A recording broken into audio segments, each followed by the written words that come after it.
Dubai के तेल business पर काला अंधेरा मंडराने लगा क्योंकि दुबई के जमीन में तेल का लेवल कम होना शुरू हो गया है और शेखों को इस बात की परेशानी होना शुरू हो गई है। इसीलिए वो चाहते थे कि वो अपना इंफ्रास्ट्रक्चर ऑयल बिजनेस से कन्वर्ट करके टूरिज्म में प्रमोट करें, ताकि अगर तेल का बिजनेस न भी रहा तो वो टूरिज्म से अरबों दौलत कमा सके। इसीलिए क्राउन प्रिंस मोहम्मद बिन राशिद मखदूम ने 14,000 करोड़ रुपयों का एक प्रोजेक्ट सोचा। हर साल दुबई में 50 लाख टूरिस्ट घूमने फिरने आते थे, जिसे वो बढ़ाकर 150 करोड़ कर देना चाहते थे। लेकिन उसमें दिक्कत ये आई कि दुबई बहुत छोटा शहर था।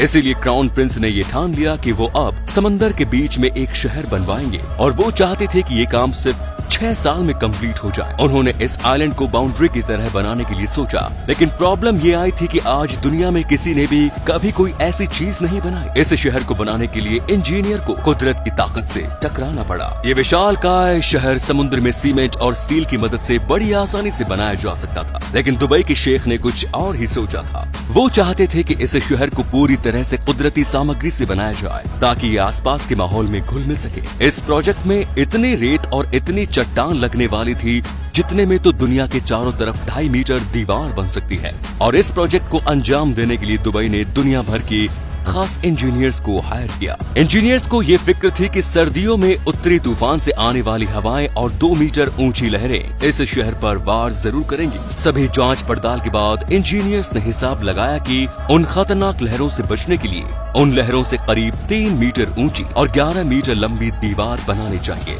समंदर में दीवार खड़ी करने के लिए करोड़ों रुपए के 3 जॉर्जेस मंगवाए गए, जो कि समंदर में रेत लाकर डालते जा रहे थे। अब समंदर में रेत का थमे रहना आसान नहीं, इसीलिए रेत को थामे रखने के लिए इसमें 6-6 टन के पत्थर डाले गए। इस विशाल प्रोजेक्ट में कुछ भी पत्थर के भरोसे नहीं छोड़ा जा सकता।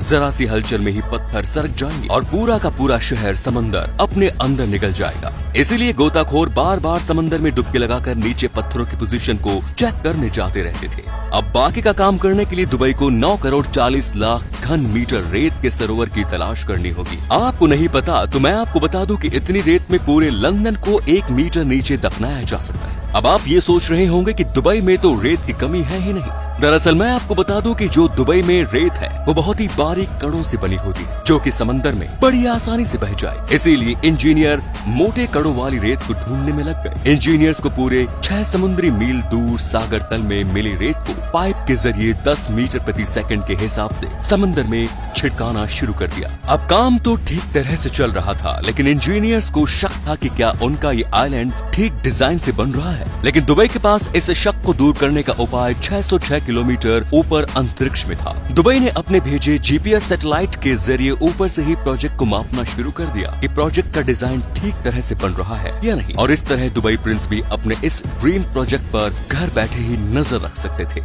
अब प्रोजेक्ट तो खत्म होने के कगार पर था, लेकिन ऐसे प्रोजेक्ट्स में जब काम खत्म हो जाता है तभी कोई प्रॉब्लम जरूर खड़ी होती है। दरअसल उन्होंने देखा कि समुद्र का पानी योजना अनुसार द्वीप के चारों तरफ नहीं घूम रहा है। लोगों ने इस आइलैंड के छोटे से हिस्से के लिए भी लाखों डॉलर खर्च किए और ठहरे हुए पानी को तो वो बिल्कुल बर्दाश्त नहीं करेंगे। इस समस्या का समाधान इंजीनियर्स को जल्द ही ढूंढना होगा। इसका सोल्यूशन इंजीनियर्स ने ये निकाला कि अगर वो दीवार में 2 छेद करें तो उन होल्स में से ताजा पानी बहकर चारों तरफ फैल जाएगा और दूसरी तरफ भी ऐसा ही कुछ करना होगा ताकि वो पानी बाहर की तरफ निकल सके।